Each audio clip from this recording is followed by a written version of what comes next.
Hoje o site O Fator publicou uma matéria falando de posições divergentes de Minas Gerais, Espírito Santo e governo federal com relação às propostas da Samarco, da Vale e da BHP Billiton para repactuar o crime cometido em Mariana no rompimento da barragem do Fundão. A secretária de Estado de Planejamento e Gestão, Luísa Barreto, que participa dessas discussões desde 2019, elevou o tom contra a União, que diz que, junto com o Estado mineiro, nega os valores sugeridos pelas mineradoras. Vamos ouvir um áudio que a Luísa mandou para a gente. Põe o áudio da secretária Luísa Barreto, por favor. Há cerca de 3 semanas, os governos de Minas, do Espírito Santo e o governo federal recebemos uma nova proposta das empresas responsáveis pelo desastre de Mariana acerca do acordo do Rio Doce. Essa nova proposta traz novos valores à mesa e também algumas alterações em aspectos técnicos que vinham sendo discutidos. O governo de Minas vem se debruçando sobre essa proposta e hoje entende que é possível avançar nessa proposta. É claro que a proposta merece melhorias, tanto do aspecto financeiro quanto do aspecto técnico, mas é uma proposta que permite dialogar sobre esse acordo. Desde que recebemos a proposta, o governador Romeu Zema, juntamente com o governador Casagrande, solicitaram ao ministro Rui Costa uma agenda para que essa conversa sobre este acordo pudesse acontecer em um nível estratégico de governos. Infelizmente, o governo federal vem recusando essa conversa. O governo federal se recusou a receber os 2 governadores e insiste que da parte do governo federal não há um acordo possível. Isso nos assusta um pouco, porque nós que estamos aqui em Minas Gerais, nós conhecemos a realidade do território, conhecemos a dificuldade que os atingidos vêm sofrendo, a dificuldade que os municípios atingidos vêm sofrendo, e nós entendemos que é necessário que nós caminhemos por um acordo que traga uma solução definitiva para esse caso que já se arrasta há 9 anos. A postura do governo federal, que é uma postura de não diálogo, ela demonstra claramente que o governo federal não tem qualquer interesse em resolver essa questão. Mais do que isso, o governo federal deseja protelar essa discussão, enrolar as pessoas, enrolar os municípios e não chegar a nenhuma solução.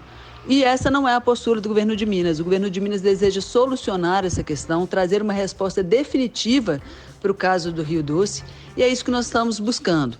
Então, hoje, o governo federal, ao anunciar que entende não haver um acordo, ele se distancia do restante do setor público, lembrando, que o governo federal não é único. Esse não é um acordo do governo federal com as empresas, esse é um acordo de 9 partes do poder público, os governos federal, estaduais e também os ministérios públicos, as defensorias públicas, visando o bem das pessoas e dos municípios atingidos. Então, da nossa parte, entendemos que é necessário continuar o diálogo para que a gente finalmente consiga uma solução definitiva para esse caso e traga alento para as pessoas que há 9 anos já sofrem com a falta de resolução do caso do Rio Doce.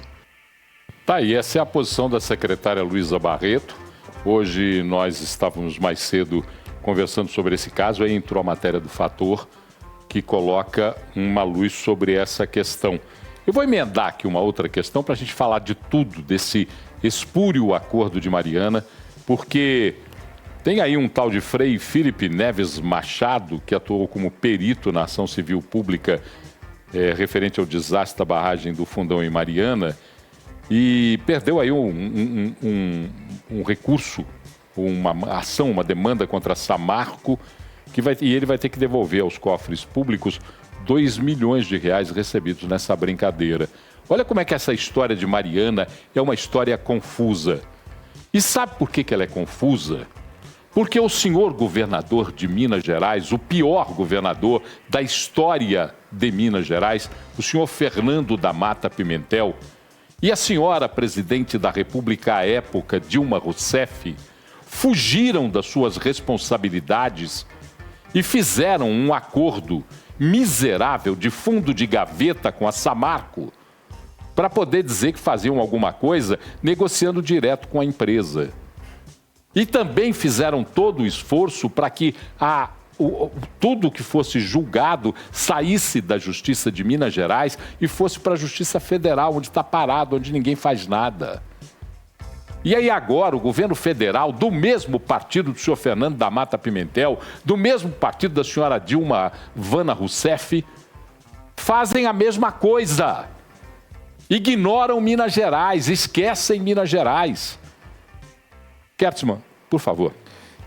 Paulo, primeiro, poxa, eu fico feliz demais, né, de ter o fator citado aqui por vocês. A gente é muito mais do que parceiro, isso dá uma alegria danada. Primeiro que eu endosso, tá? Praticamente tudo que a secretária Luísa falou. E segundo que eu endosso tudo que você falou. Porque a gente hoje está sob as ordens de um governo federal do mesmo partido do que era o governador de estado e a presidente da República à época dos fatos, como você mesmo lembrou. Então, me parece muito mais do que incapacidade, muito mais do que incompetência, me parece de caso pensado contra Minas Gerais, Paulo. Não é possível. É muito raio caindo no mesmo lugar ao mesmo tempo, compreende? Por que o governo federal atua contra um acordo que é de interesse de Minas? E se o Espírito Santo e Minas Gerais estão em desacordo em alguns pontos, Minas e Espírito Santo têm legitimidade para isso, porque foram os estados atendidos. Agora Brasília, agora o governo federal se meter e atuar contra, por quê? Se à época não fizeram nada, o Partido dos Trabalhadores não fez nada, muito pelo contrário, atuou contra Minas Gerais à época e está atuado agora. Ah, Ricardo, você é contra o PT? Não, eu não sou contra o PT, eu sou contra o que o PT faz. Eu sou contra quando o PT faz alguma coisa contra Minas. É o estado onde eu moro.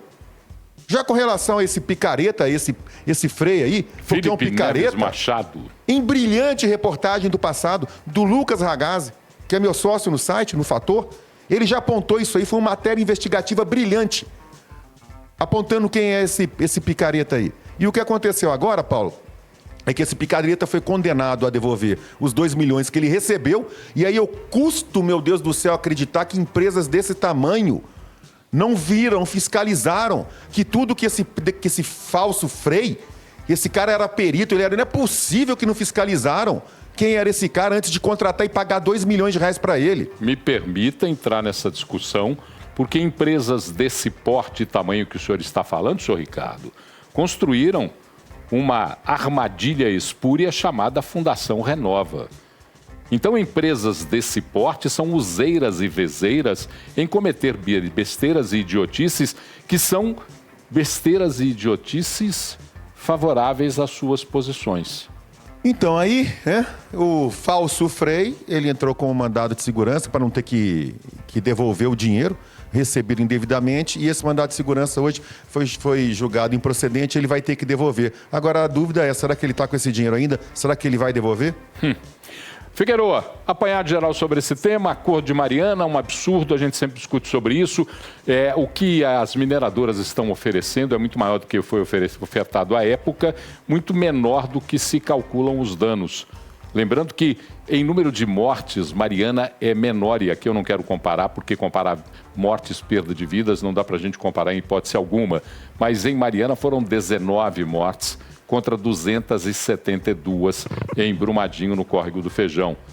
Mas o desastre ambiental de Mariana é sem precedentes. Há quem compare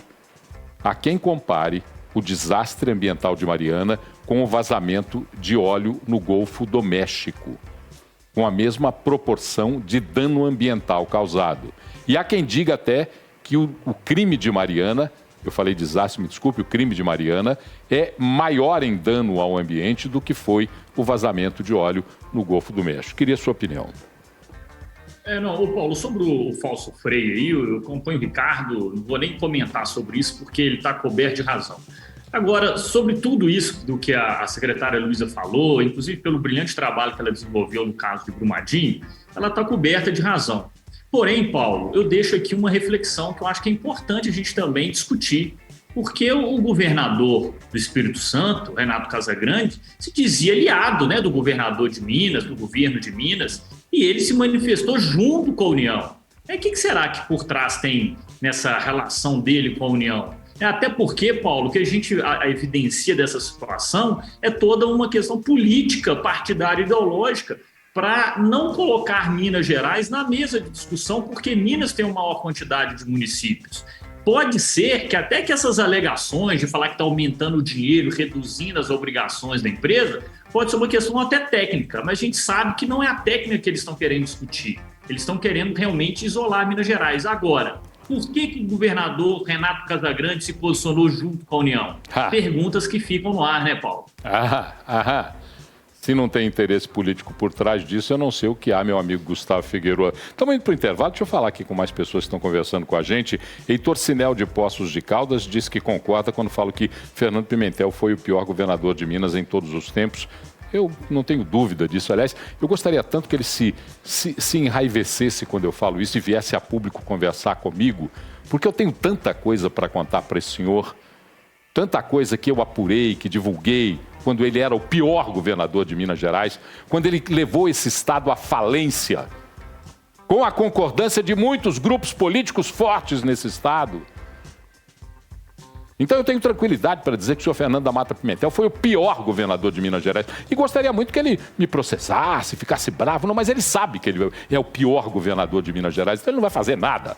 Até porque não tem o que fazer, né, senhor Fernando?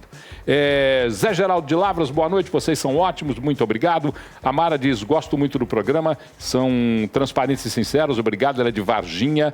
E o Charles Carvalho, do bairro Providência, diz, imagina uma Brás Vegas no sertão nordestino, imagine quanto emprego iria gerar naquela região, o turismo de lá. Charles, é isso aí, é negócio. É negócio, é empreendimento, é vida. Isso é que a gente tem que discutir para melhorar as condições de todos nós.